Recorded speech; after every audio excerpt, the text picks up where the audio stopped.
اس کے سامنے پہنچتے ہی ہماری اپنی حالت غیر ہو جاتی ہے۔ اس کے پاس کوئی جادوئی طاقت ہے۔ اب درباریوں نے کہا کہ اس مسلمان فقیر سے مقابلے کے لیے کسی بڑے گیانی پنڈت کی مدد لینی چاہیے۔ چنانچہ سب سے بڑے پجاری رام دیو کو بلایا گیا۔ رام دیو بہت مانا ہوا سادھو تھا۔ برسوں کی تپسیاؤں اور ریاضتوں سے اس نے مخفی صلاحیتیں حاصل کر رکھی تھی۔ راجا چاہتا تھا کہ وہ اپنے گیان سے پتہ لگائے کہ اس مسلمان فقیر کے آنے کا مقصد کیا ہے۔ رام دیو اپنے چیلوں کو لے کر خواجہ معین الدین رحمت اللہ علیہ کے پاس پہنچ گیا۔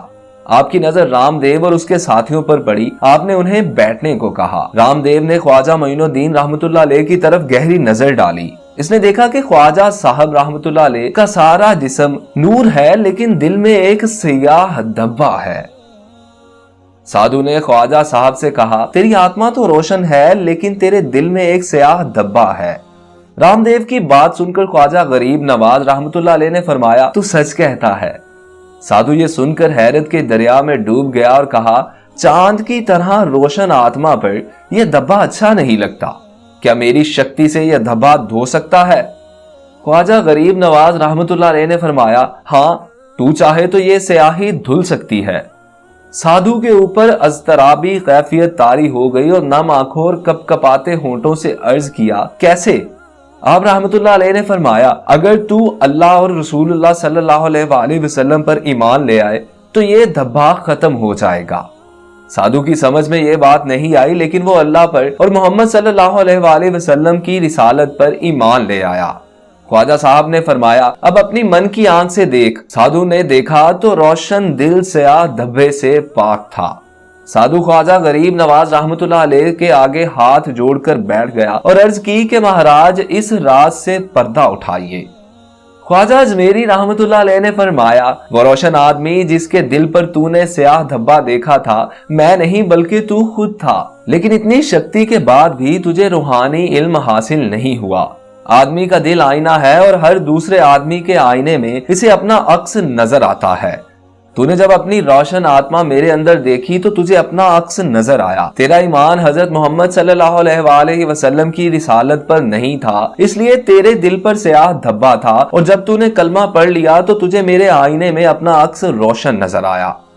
رام دیو اپنی جگہ سے اٹھا اور آپ کے قدموں پر سر رکھ دیا۔ حضرت خواجہ نے اس کا نام شادی دیو رکھا اور اپنی تربیت میں لے لیا۔ شادی دیو ہندی میں مسرت بخش کو کہتے ہیں۔ رام دیو کے چیلے یہ سب کاروائی بڑے غور سے دیکھ رہے تھے۔ جب انہیں یقین ہو گیا کہ رام دیو واقعی مسلمان ہو گیا ہے تو ان پر ہیبت طاری ہو گئی۔ وہاں سے اٹھ کر بھاگے اور سیدھے پرتھوی راج کے پاس جا کر دم لیا۔ اب درباریوں نے یہ نتیجہ اخذ کیا کہ یہ شخص بہت بڑا جادوگر ہے اور اس کے مقابلے میں کسی بڑے جادوگر کو بلانا چاہیے۔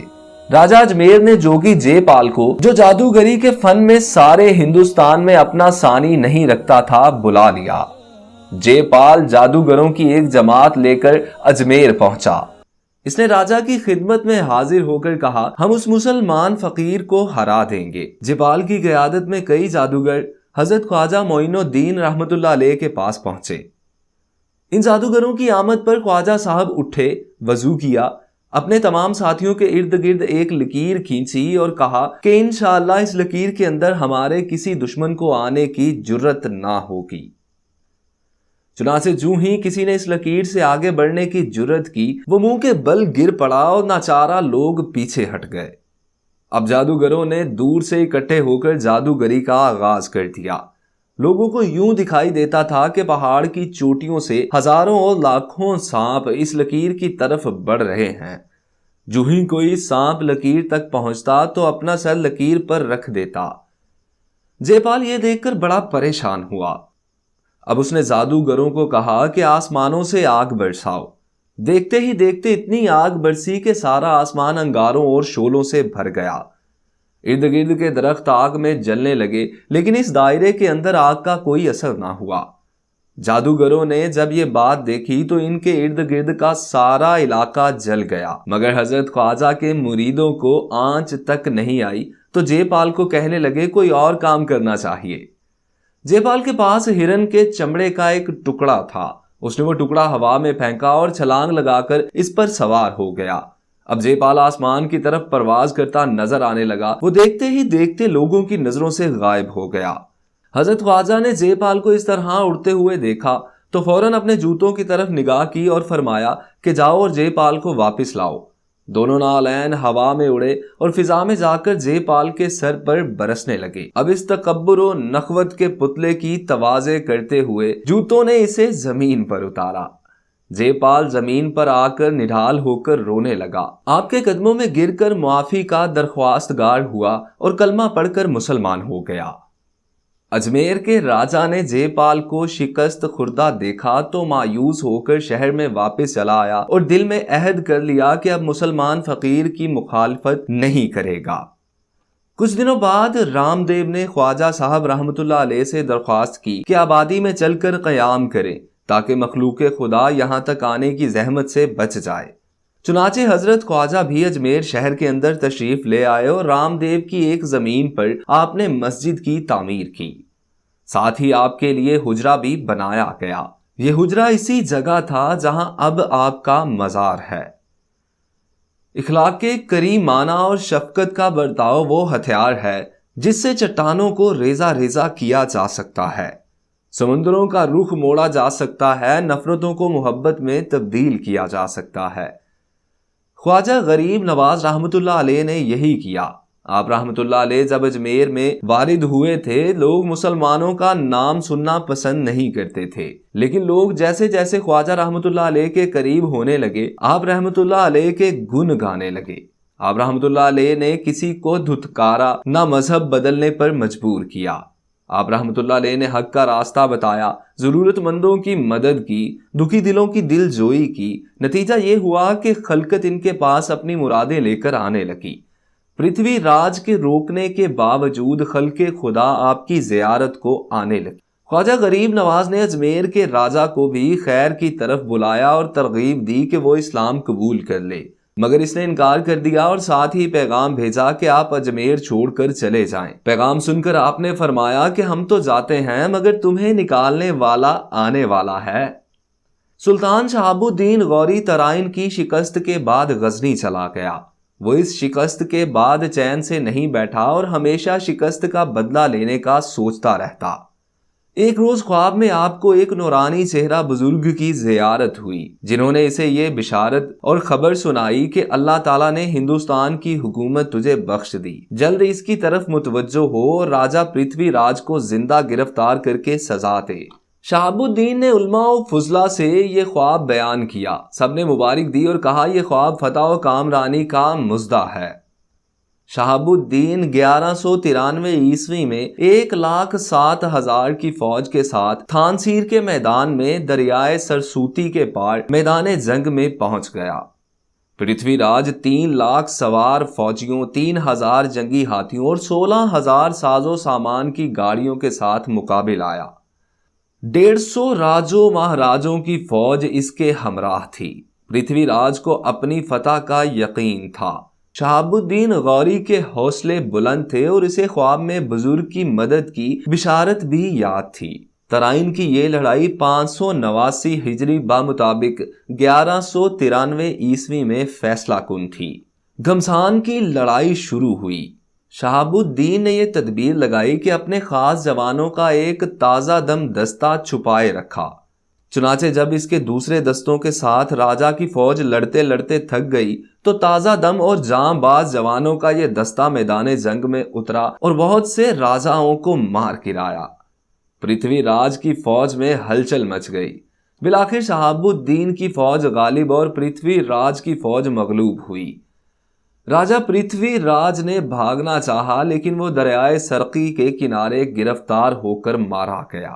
جس وقت شہاب الدین فاتح کی طرح اجمیر میں داخل ہوا شام ہو چکی تھی، مغرب کا وقت تھا۔ اتنے میں اس نے اذان کی آواز سنی۔ اذان کی آواز سن کر اسے سخت تعجب ہوا۔ دریافت کرنے پر پتہ چلا کہ ایک مسلمان فقیر یہاں مقیم ہیں جنہوں نے یہاں مسجد بھی تعمیر کی ہے۔ شہاب الدین فوراً وہاں پہنچا اور نماز کی صف میں شامل ہو گیا۔ نماز کے بعد شہاب الدین کی نظر خواجہ صاحب پر پڑی۔ یہ دیکھ کر اس کی حیرت کی انتہا نہ رہی کہ یہ تو وہی بزرگ ہیں جنہوں نے خواب میں اس کو فتح کی بشارت دی تھی۔ شہاب الدین آگے بڑھا اور غریب نواز کے قدموں پر گر پڑا۔ کچھ دن اجمیر میں قیام کر کے شہاب الدین دہلی آیا۔ دہلی کے حاکم نے تحائف پیش کیے۔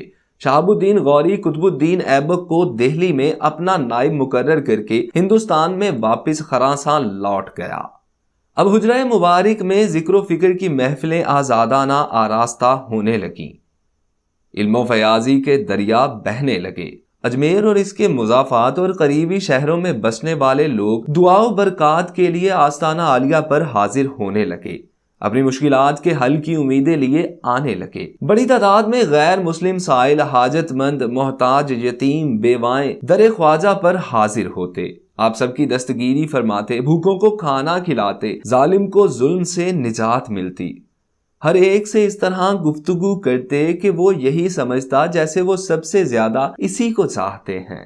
اس در سے جسے نوازا جاتا وہ آپ کو غریب نواز رحمت اللہ علیہ کہہ کر پکارنے لگتا۔ اپنے بعض مریدین و خلفاء کو آپ نے تبلیغ حق پر متعین کر رکھا تھا، جو اجمیر کے قریب و جوار میں جا کر اسلام کی حقانیت واضح کرتے رہتے تھے۔ اس انداز و طریق تبلیغ نے کفار و مشرکین کے اذہان و قلوب میں انقلاب عظیم برپا کر دیا اور نور اسلام اپنی تابانیوں اور رحمتوں کے ساتھ پھیلنے لگا۔ سلطان الہند رحمت اللہ علیہ نے اپنے جانشین کی حیثیت سے حضرت قطب الدین بختیار کاکی رحمت اللہ علیہ کو دہلی میں متعین فرمایا۔ اجمیر میں رہتے ہوئے حضرت معین الدین چشتی رحمت اللہ علیہ دعوت تبلیغ میں بے انتہا مصروف رہے۔ اس دوران حضرت قطب الدین رحمت اللہ علیہ دہلی سے مسلسل خطوط لکھتے رہے۔ ہر خط میں ایک ہی التجا ہوتی تھی کہ پیر و مرشد دہلی تشریف لا کر اس شہر کے باشندوں کو بھی قدم بوسی کی دولت سے سرفراز فرمائیں۔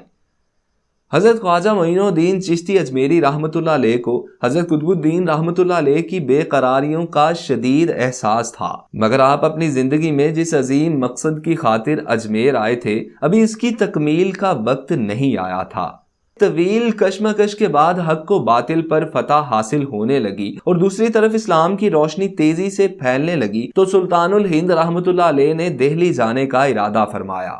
اجمیر کے باشندوں کو غریب نواز رحمت اللہ علیہ کے عزم سفر کی اطلاع ہوئی۔ عقیدت مندوں کا ایک ہجوم خانقاہ کے سامنے رو رو کر فریاد کرنے لگا۔ چنانچہ خواجہ صاحب واپس آنے کے وعدے پر دہلی روانہ ہوئے اور خواجہ قطب الدین بختیار کاکی رحمت اللہ علیہ کے پاس قیام کیا۔ ان دنوں خواجہ قطب الدین بختیار کاکی رحمت اللہ علیہ کے ایک نوجوان مرید فرید الدین مسعود بھی پنجاب سے دلی آ کر خانقاہ میں مصروف ریاضت تھے۔ فرید الدین مسعود رحمت اللہ علیہ نے بھی حضرت خواجہ معین الدین چشتی رحمت اللہ علیہ کی زیارت کی اور آپ سے فیض پایا۔ دوستو، کیا آپ جانتے ہیں کہ فرید الدین مسعود کون تھے؟ یہ وہی ہیں جنہیں ہم بابا فرید شکر گنج کے نام سے جانتے ہیں۔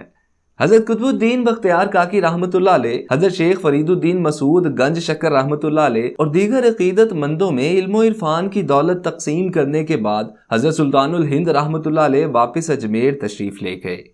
تذکروں میں لکھا ہے کہ حضرت خواجہ معین الدین چشتی رحمت اللہ علیہ کی 2 بیگمات تھیں جن سے 3 بیٹے ہوئے، خواجہ ابو سعید، خواجہ فخر الدین اور خواجہ حسام الدین۔